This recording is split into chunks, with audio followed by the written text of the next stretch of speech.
ಪ್ರಿಯರಾದವರೇ, ಯೇಸುವಿನ ನಾಮದಲ್ಲಿ ನಿಮ್ಮನ್ನು ವಂದಿಸುತ್ತೇನೆ. ಈ ಮುಂಜಾನೆ ಸಮಯ ಹೇಗಿದೆ? ಸಂತೋಷವಾಗಿದೆಯಾ? ಕೆಲ ಸಮಯಗಳಲ್ಲಿ ನಮ್ಮ ಸಂತೋಷ ಬಾಧಿಸಲ್ಪಡುವುದನ್ನು ನಾವು ಅರಿಯುತ್ತೇವೆ. ನಮಗೆ ತಿಳಿಯುತ್ತದೆ, ಬೈಬಲ್ ಓದುತ್ತೇವೆ, ಪ್ರಾರ್ಥನೆ ಮಾಡುತ್ತೇವೆ, ಆದರೆ ನಿಜವಾದ ಒಂದು ಸಂತೋಷ ನಮಗೆ ಇರುವುದಿಲ್ಲ. ಯಾವುದೋ ಒಂದು ತಡೆ ಕಾಣುತ್ತದೆ. ಯಾಕೆ ಗೊತ್ತಾ?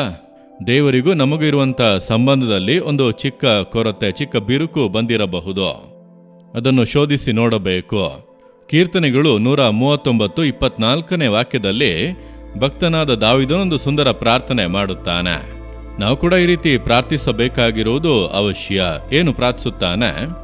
ನಾನು ಕೇಡಿನ ಮಾರ್ಗದಲ್ಲಿರುತ್ತೇನೋ ಏನೋ ನೋಡಿ ಸನಾತನ ಮಾರ್ಗದಲ್ಲಿ ನನ್ನನ್ನು ನಡೆಸು. ದೇವರೇ, ನಾನು ನಿಮಗೆ ವೇದನೆಯನ್ನು ಉಂಟು ಮಾಡುವಂತೆ ಏನಾದರೂ ಮಾಡುತ್ತಾ ಇದ್ದೇನಾ? ನನ್ನ ಮಾರ್ಗಗಳು ನಿಮ್ಮನ್ನು ದುಃಖಪಡಿಸುತ್ತಾ ಇದೆಯಾ ಎಂಬುದಾಗಿ ಶೋಧಿಸಿ ನೋಡಿ. ಸರಿಯಾದ ಮಾರ್ಗದಲ್ಲಿ ನನ್ನನ್ನು ನಡೆಸಿರಿ. ನಿಮಗೆ ವೇದನೆಯನ್ನುಂಟು ಮಾಡಲು ನಾನು ಬಯಸುವುದಿಲ್ಲ ಎಂದು ಪ್ರಾರ್ಥಿಸುತ್ತಾನೆ. ಈಗ ನಿಮ್ಮ ಮನೆಯಲ್ಲಿ ಮಕ್ಕಳು ಇದ್ದಾರೆ. ಅವರು ಬಂದು ನಿಮಗೆ ವಿಧೇಯರಾಗುತ್ತಾ ಇಲ್ಲ, ನೀವು ಹೇಳುವುದನ್ನು ಕೇಳುತ್ತಾ ಇಲ್ಲ, ಅವರಿಗೆ ಇಷ್ಟ ಬಂದಂತೆ ನಡೆಯುತ್ತಾ ಇದ್ದಾರೆ.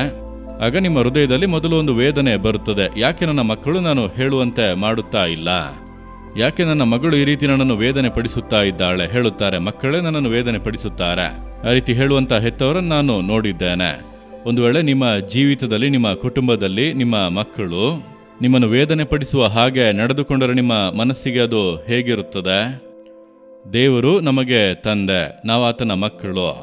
ಹಾಗಾದರೆ ನಾವಾತನ ಹೃದಯಕ್ಕೆ ವೇದನೆಯನ್ನುಂಟು ಮಾಡುವಂತೆ ನಡೆದುಕೊಂಡರೆ ಆತನ ಹೃದಯ ಎಷ್ಟು ದುಃಖಪಡುತ್ತದೆ ಅಲ್ಲವಾ? ಅದನ್ನು ನಾವು ಎಂದಾದರೂ ಅರಿತುಕೊಂಡಿದ್ದೇವಾ? ಹಾಗಾದರೆ ದೇವರನ್ನು ನೋಡಿ, ದೇವರೇ, ನೀವು ನನ್ನ ತಂದೆ, ನಿಮಗೆ ವೇದನೆಯನ್ನು ಉಂಟು ಮಾಡುವಂತೆ ನಾನೇನಾದರೂ ಮಾಡಿದೆನಾ, ನಡೆದುಕೊಂಡೆನಾ? ನನಗೆ ಆ ಕಾರ್ಯಗಳನ್ನು ತಿಳಿಸಿ ಸರಿಯಾದ ಮಾರ್ಗದಲ್ಲಿ ನಡೆಸಿರಿ. ಆ ರೀತಿ ಪ್ರಾರ್ಥಿಸುವುದು ಒಂದು ಸುಂದರವಾದ ಪ್ರಾರ್ಥನೆ. ನೀವೇ ಯೋಚಿಸಿ ನೋಡಿರೆ, ನಮಗೆ ಅನೇಕ ಕಾರ್ಯಗಳು ಕರೆಕ್ಟಾಗಿ ತೋರುತ್ತದೆ, ಆದರೆ ದೇವರಿಗೆ ಅದು ದುಃಖವನ್ನು ಉಂಟು ಮಾಡುತ್ತದೆ. ಮಕ್ಕಳು ಮಾಡುವಂಥದ್ದು ಅವರಿಗೆ ಸರಿಯಾಗಿ ಅನಿಸುತ್ತದೆ, ನಮಗೇನು ತಿಳಿಯೋದು, ಅವರಿಗೆ ಎಲ್ಲ ಗೊತ್ತು ಎಂಬಂತೆ ಮಾತನಾಡುತ್ತಾರೆ, ಅವರಿಗೆ ಅದು ಕರೆಕ್ಟೇ. ಆದರೆ ತಂದೆಯ ಹೃದಯ, ತಾಯಿಯ ಹೃದಯ ಬಾಧಿಸಲ್ಪಡುತ್ತದೆ. ನಮಗೆ ನಾವು ಮಾಡುವುದು ಕರೆಕ್ಟಾಗಿ ಅನಿಸುತ್ತದೆ, ಆದರೆ ತಂದೆಯ ಹೃದಯ ಬಾಧಿಸಲ್ಪಡುತ್ತದೆ. ನಾನು ಪದೇ ಪದೇ ಈ ವಾಕ್ಯವನ್ನು ಇಟ್ಟು ಪ್ರಾರ್ಥನೆ ಮಾಡುವೆ. ದೇವರೇ, ನನ್ನ ಹೃದಯವನ್ನು ಶೋಧಿಸಿ ತಿಳಿದುಕೊಳ್ಳಿ.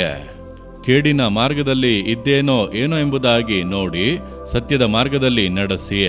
ಪ್ರತಿಯೊಂದು ಕೂಟ ಮುಗಿದಾಗ ನಾನು ಏನು ಮಾಡುತ್ತೇನೆ ಗೊತ್ತಾ? ನಾನು ರೂಮಿಗೆ ಬಂದು ದೇವರ ಸಮ್ಮುಖದಲ್ಲಿ, ದೇವರೇ, ಈ ದಿನದ ಕೂಟವನ್ನು ನಾನು ಸರಿಯಾಗಿ ನಡೆಸಿದೆನಾ? ನೀವು ಬಯಸುವ ಹಾಗೆ ಮಾಡಿದೆನಾ?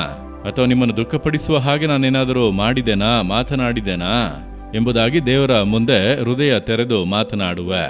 ದೇವರು ಹೇಳುವರು, ವೆಲ್ ಡನ್ ಮೈ ಸನ್, ನೀನು ಚೆನ್ನಾಗಿ ಮಾಡಿದೆ ಎಂದು ಪ್ರಶಂಸಿಸುವರು. ಕೆಲ ಸಮಯಗಳಲ್ಲಿ ನಾನು ಮಾಡಿದಂಥ ತಪ್ಪನ್ನು ನನಗೆ ತೋರಿಸುವರು. ಈ ರೀತಿ ಮಾಡಿರಬಾರದು, ಈ ರೀತಿ ಹೇಳಿರಬಾರದು, ಅದು ಸರಿಯಿಲ್ಲ ಮಗನೇ ಎಂಬುದಾಗಿ ನಾನು ದೇವರ ಬಳಿಯಲ್ಲಿ ಅದಕ್ಕೆ ಕ್ಷಮಾಪಣೆಯನ್ನು ಕೇಳಿ ಸರಿಪಡಿಸಿಕೊಳ್ಳುವೆ. ಆಗಾಗ ದೇವರ ಸಮ್ಮುಖಕ್ಕೆ ಹೋಗಿ ನಾವು ಆತನನ್ನು ಸಂತೋಷವಾಗಿ ನೋಡಿಕೊಂಡಿದ್ದೇವಾ, ಆತನನ್ನು ದುಃಖಪಡಿಸುತ್ತಾ ಇದ್ದೇವೆ ಎಂಬುದಾಗಿ ಕೂಡ ನಾವು ಶೋಧಿಸಿ ನೋಡಬೇಕು. ನಾವು ಅನೇಕರು ಅದರ ಬಗ್ಗೆ ಯೋಚಿಸುವುದೇ ಇಲ್ಲ. ದೇವರ ಬಳಿಯಲ್ಲಿ ಅದನ್ನು ಕೊಡಿ, ಇದನ್ನು ಕೊಡಿ, ನಂಬುತ್ತೇನೆ, ಪ್ರಾರ್ಥಿಸುತ್ತೇನೆ, ಅದ್ಭುತಗಳು ಎಂಬುದಾಗಿ ಅದನ್ನೇ ಕೇಳುತ್ತೇವೆ. ಆತನನ್ನು ದುಃಖಪಡಿಸುವ ಹಾಗೆ ನಾನು ನಡೆದುಕೊಳ್ಳುತ್ತಾ ಇದ್ದೇನಾ? ವೇದನೆಯನ್ನುಂಟು ಮಾಡುವಂತೆ ನನ್ನ ಮಾರ್ಗಗಳು ಇದೆಯಾ? ಶೋಧಿಸಿ ನೋಡಬೇಕು. ಇಂದಾದರೂ ದೇವರ ಸಮ್ಮುಖದಲ್ಲಿ, ದೇವರೇ, ನಿಮಗೆ ವೇದನೆಯನ್ನುಂಟು ಮಾಡುವಂಥ ಕೇಡಿನ ಮಾರ್ಗದಲ್ಲಿ ಇದ್ದೇನೋ ಎಂದು ನೋಡಿ ಸತ್ಯದ ಮಾರ್ಗದಲ್ಲಿ, ನಿಮಗೆ ಸಂತೋಷವನ್ನು ಉಂಟು ಮಾಡುವಂಥ ಮಾರ್ಗದಲ್ಲಿ ನಡೆಯುವಂತೆ ಮಾಡಿ ಎಂದು ಪ್ರಾರ್ಥಿಸುವಿರಾ? ಅದು ಎಷ್ಟು ದೊಡ್ಡ ಸಂತೋಷವಾಗಿದೆ. ಆತನು ಸಂತೋಷ ಪಟ್ಟರೆ ನೀವು ಕೇಳದೆಯೇ ನಿಮ್ಮನ್ನು ಆಶೀರ್ವದಿಸುತ್ತಾ ಇರುತ್ತಾರೆ. ಅಷ್ಟೇ. ದೇವರೇ, ನಿಮಗೆ ವೇದನೆಯನ್ನುಂಟು ಮಾಡುವಂಥ ಮಾರ್ಗದಲ್ಲಿ ನಡೆಯುತ್ತಾ ಇದ್ದೇನೋ ನೋಡಿರಿ. ನಾನು ನಿಮ್ಮನ್ನು ದುಃಖ ಪಡಿಸಬಾರದು, ನಿಮ್ಮ ಹೃದಯವನ್ನು ಗಾಯಗೊಳಿಸಬಾರದು. ಯಾವಾಗಲೂ ನೀವು ಸಂತೋಷವಾಗಿ ಇರುವಂತೆ ನಾನು ನಡೆದುಕೊಳ್ಳಬೇಕು. ಅದಕ್ಕಾಗಿ ನನ್ನನ್ನು ಒಪ್ಪಿಸಿ ಕೊಡುತ್ತೇನೆ. ಯೇಸುವಿನ ನಾಮದಲ್ಲಿ ಆಮೇನ್, ಆಮೇನ್. ಜೀಸಸ್ ರಿದೀಮ್ ಕನ್ನಡ ಯೂಟ್ಯೂಬ್ ಚಾನಲ್ ಅನ್ನು ಸಬ್ಸ್ಕ್ರೈಬ್ ಮಾಡಿ. ಸಬ್ಸ್ಕ್ರೈಬ್ ಬಟನ್ ಕ್ಲಿಕ್ ಮಾಡಿ ಮತ್ತು ಬೆಲ್ ಬಟನ್ ಒತ್ತಿ. ಅನುದಿನ ಕಾರ್ಯಕ್ರಮದ ಮಾಹಿತಿ ಪಡೆಯಿರಿ.